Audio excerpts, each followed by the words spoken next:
सत्येंद्रनाथ बोस स्वदेशी आंदोलन से जुड़े थे और ब्रिटिश राज के खिलाफ विरोध प्रदर्शन में शामिल थे। बोस पश्चिम की नकल करने में विश्वास नहीं करते थे और उनका मानना था कि भारत की प्राचीन वैज्ञानिक उपलब्धियां और शैली भारत में आधुनिक विज्ञान शिक्षा का आधार बननी चाहिए। उन्होंने इस बात पर जोर दिया कि उनके छात्र स्थानीय सामग्रियों और तकनीशियनों का उपयोग करके अपने स्वयं के उपकरण डिजाइन करें। वह पश्चिम से वैज्ञानिक उपकरण आयात करने के सख्त खिलाफ थे, जबकि इन्हें स्थानीय स्तर पर ही बनाया जा सकता था।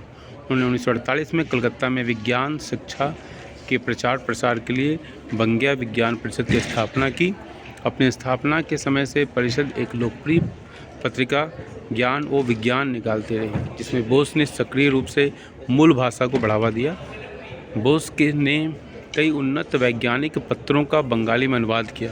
उन्होंने कई बार स्वीकार किया कि संस्कृत उनकी पसंदीदा भाषा बनी रही और संस्कृत की दार्शनिक गहराई के साथ साथ वैज्ञानिक आधार उनके लिए अद्भुत थे।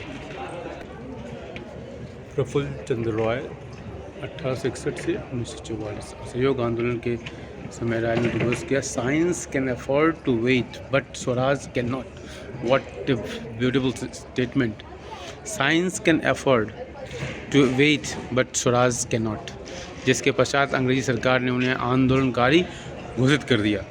राय ने मरकरी के अस्थायी यौगिक मर्क्यूरस नाइट्राट की खोज की, जो कि इनऑर्गेनिक केमिस्ट्री के क्षेत्र में महत्वपूर्ण है। इसके अतिरिक्त राय ने भारत में केमिस्ट्री की शिक्षा के लिए पहला आधुनिक पद्धति का अनुसंधान केंद्र खोला। अपने वैज्ञानिक उपलब्धियों के अलावा राय एक प्रसिद्ध शिक्षक एवं उद्योगपति भी थे। उन्होंने बंगाल के केमिकल एंड फार्मास्यूटिकल्स वर्क्स की स्थापना में महत्वपूर्ण भूमिका निभाई थी, जो 700 रुपये के अल्प पूंजी निवेश के साथ दवाओं और रसायनों का निर्माण करने वाली पहली भारतीय कंपनी थी। कंपनी का उद्देश्य लाखों आम लोगों की आवश्यकताओं को पूरा करने के लिए घरेलू तकनीक का उपयोग करके उच्च गुणवत्ता वाली विनिर्माण दवाओं, फार्मास्यूटिकल्स और रसायनों का उत्पादन करना, भारतीय उद्योगों के विस्तार को प्रोत्साहित करना, आयातित उत्पादों के साथ मुकाबला करना और पूर्ण स्वतंत्रता की स्थिति तक पहुंचाना था। उन्होंने national tannery works, Bengal enamel works और कलकत्ता पॉटरी वर्क्स जैसी कई अन्य कंपनियों की स्थापना की। खादी सामग्री को बढ़ावा दिया, इसे अधिक व्यापक रूप से उपलब्ध कराया। Professor Birbal Sahni 1949, father of Indian palaeobotany.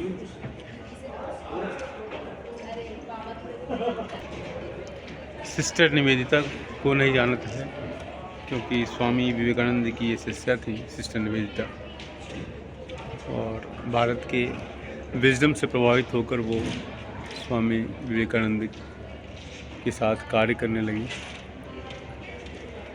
Today is my birthday. This day 17 years ago I resolved to put all my strength for science. 5 years I worked all by myself, struggling hard, and when my strength was nearly gone, then she came to help me. ये है जगदीश चंद्र बोस की statement sister Nivedita के लिए। स्वामी विवेकानंद की शिष्या थी आप। Jagadish Chandra Bose, father of Bengali science fiction. Crescograph ये डिवाइस है। इसके बारे में ये कहा जाता है कि जब इनके इस यंत्र को अंडर वैल्यू करने का प्रयास किया गया और ये पौधों की सेंसिटिविटी को परखने वाला यंत्र था, तब इन्होंने जो केमिकल रखा गया था उस केमिकल को इन्होंने मुंह में डाल लिया, ऐसा मैं सुना हूँ। और इनका कहना था कि मैं जितना अपने ऊपर विश्वास रखता हूँ उतना अपने यंत्र के ऊपर भी विश्वास रखता हूँ।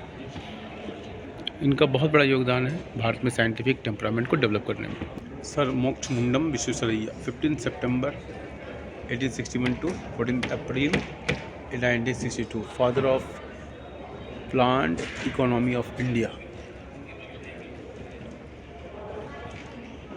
सर एम विश्वेश्वरैया एक कुशल सिविल इंजीनियर थे। सर एम विश्वेश्वरैया ने भारत में उद्योगों और बुनियादी ढांचे के विकास में महत्वपूर्ण भूमिका निभाई, जो स्वतंत्रता आंदोलन के लिए आवश्यक आर्थिक आत्मनिर्भरता के लिए महत्वपूर्ण थी। वह आज़ादी से बहुत पहले आर्थिक नियोजन की वकालत करने में अग्रणी थी। उन्हें 1934 की पुस्तक अ प्लान्ड इकोनॉमी फॉर इंडिया के लेखक के रूप में जाना जाता है, जो उन्हें योजना आयोग का जनक भी बनाती है।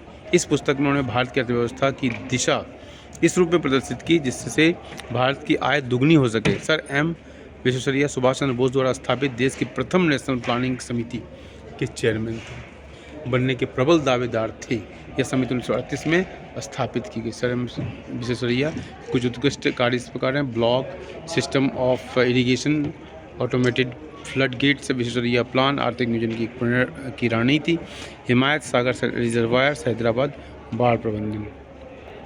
मेघनाथ साहा